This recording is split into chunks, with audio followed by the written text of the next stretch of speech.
Karen laughed at a black woman's beat-up car. She was delivering meals to veterans.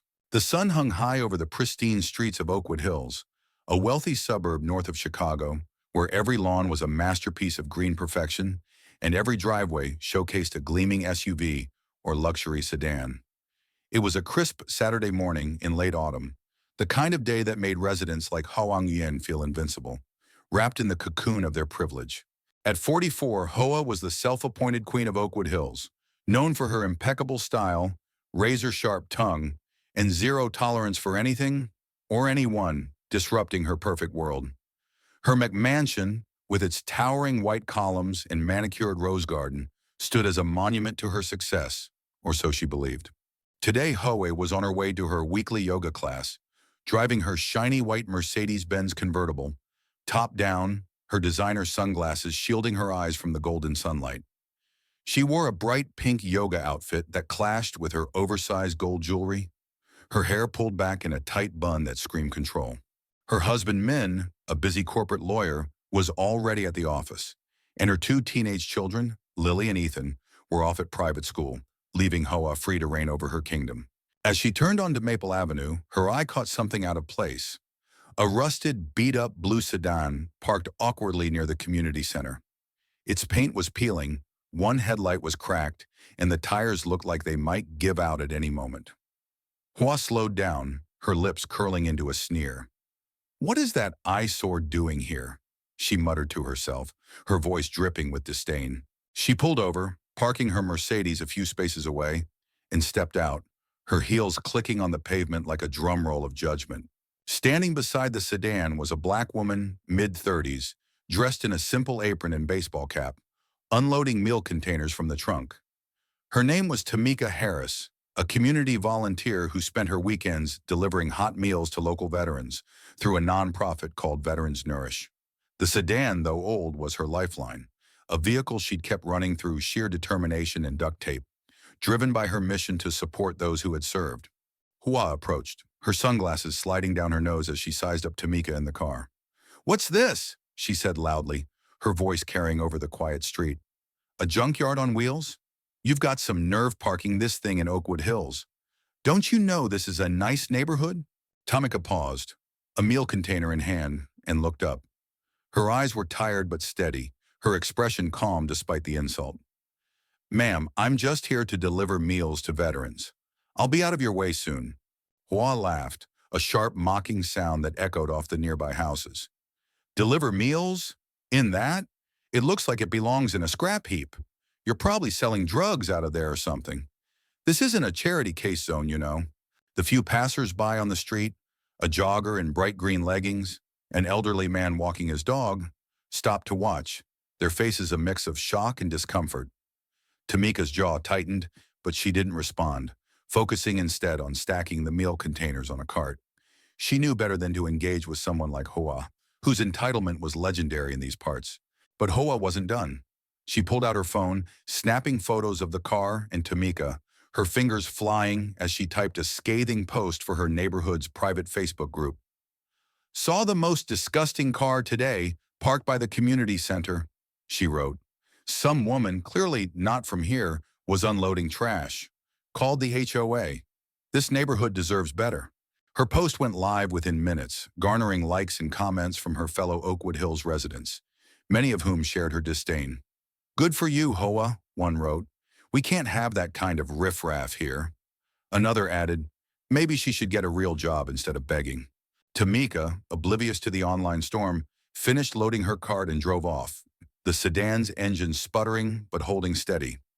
She had a schedule to keep, dozens of veterans relying on her for their weekend meals, men and women who had given so much for their country and now lived on fixed incomes, often forgotten by the affluent community around them. Hoa, satisfied with her victory, drove to her yoga class, her mind already on her next conquest. But unbeknownst to her, Tamika's quiet resilience was about to turn the tables, setting off a chain reaction that would bring Hoa's world crashing down in a spectacular display of karma and drama. Over the next few days, Hoa's post about Tamika's car became the talk of Oakwood Hills. She doubled down, sharing more photos and videos on Instagram, captioning them with snarky remarks like, "If you can't afford a decent car, stay out of our neighborhood." Her followers ate it up, flooding her comments with praise. "You're so brave, HOA," one wrote, "standing up for our community." Another added, "That woman's probably scamming people. Good riddance." Her husband Min tried to reason with her over dinner that week. "Hua, don't you think you're being a bit harsh? That car might be all she has. And veterans. That's a noble cause." "Don't you dare defend her, Min," Hoa snapped, slamming her wineglass down on the table. Her gold bracelets jangled as she pointed at him. "This is our neighborhood, our reputation. I'm not letting some lowlife ruin it." Min shook his head but said nothing, retreating to his study. He knew arguing was futile when Hoa was in one of her moods. Meanwhile, Tamika was hurt but not defeated. She continued her deliveries, her beat-up sedan chugging along despite Hoa's insults. The veterans she served, men like retired Marine Sir James Carter and Army vet Maria Lopez, rallied around her, sharing stories of her kindness on social media. "Tamika's meals are the only thing keeping us going," James posted. "She's a hero, not a villain." The contrast between Hoa's venom and Tamika's dedication began to shift public opinion. A local journalist, intrigued by the online feud, contacted Tamika for an interview. The story broke on a Tuesday morning, front-page news in the Chicago Tribune. "Suburban mom mocks volunteer delivering meals to veterans." The article included photos of Hoa's sneering face and Tamika's rusted sedan, now adorned with veteran flags and thank you notes from recipients. Hoa was outraged. She called her lawyer, Brad, a slick man who promised to fix her image. "They're lying," she screamed into the phone. "That woman's a fraud and I'm the victim here." But the damage was done. The article went viral and hashtags like "Your Karen Carr" and "Dash Veterans Hero" trended nationwide. Memes of Hoa laughing at the sedan, her pink outfit a garish contrast to Tamika's humble dignity, flooded Twitter and TikTok. Late-night hosts roasted her on TV, and even Oakwood Hills residents who once admired her began to distance themselves. Tamika, emboldened by the support, took action.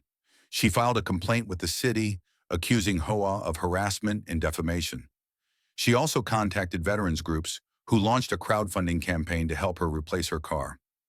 Within days, they raised $20,000, enough for a reliable used van branded with Veterans Nourish and decorated with patriotic colors. Hoa, meanwhile, doubled down. She hosted a neighborhood meeting at her McMansion, inviting only her staunchest allies, women like Mrs. Tanaka and Mrs. Patel, who shared her disdain for outsiders. "We can't let this woman ruin our community," Hoa declared, pacing her living room in a bright orange robe. "I'm suing her for slander, and we'll get that eyesore off our streets." But the meeting backfired. Word leaked online, and protesters, veterans, activists, and sympathetic neighbors gathered outside Hoa's house, holding signs that read, "Support Tamika and shame on Karen." The media swarmed, cameras flashing as Hoa emerged, her face a mask of rage and humiliation. The turning point came when the city council intervened. They reviewed Tamika's complaint and Hoa's posts, concluding that Hoa's actions constituted public harassment. They issued a cease and desist order, demanding she stop her online attacks and issue a public apology. Hoa refused, calling it an outrage, but the pressure was mounting. The legal battle that followed was a circus. Hoa sued Tamika for defamation, claiming the media coverage had destroyed her reputation. Tamika countersued, backed by veterans groups and civil rights lawyers, alleging emotional distress and community disruption. The courtroom was packed with reporters, veterans in bright uniforms, and Oakwood Hills residents, their faces a mix of anticipation and judgment. Hoa, dressed in a garish pink suit and clashing jewelry, took the stand, her voice shrill. "She's ruining my life with her lies," she cried, pointing at Tamika, who sat calmly in a simple black dress, her hands folded. "That car was an embarrassment, and I was just speaking the truth." Tamika's lawyer, a sharp woman named Denise, presented evidence. Hoa's posts, the Tribune article, and testimonials from veterans like James and Maria, who praised Tamika's dedication. "Ms. Nguyen laughed at a woman delivering meals to heroes," Denise said. "Her actions weren't just rude, they were cruel." The jury deliberated for hours, but the verdict was unanimous. Hoa was liable. She was ordered to pay damages, issue a public apology, and attend sensitivity training. The courtroom erupted in applause as Hoa sat there, stunned, her perfect life crumbling. In the aftermath, Ho's world unraveled. Min filed for divorce, citing her toxic behavior. Her children, Lily and Ethan, moved in with him, leaving Hoa alone in the McMansion, which she could no longer afford.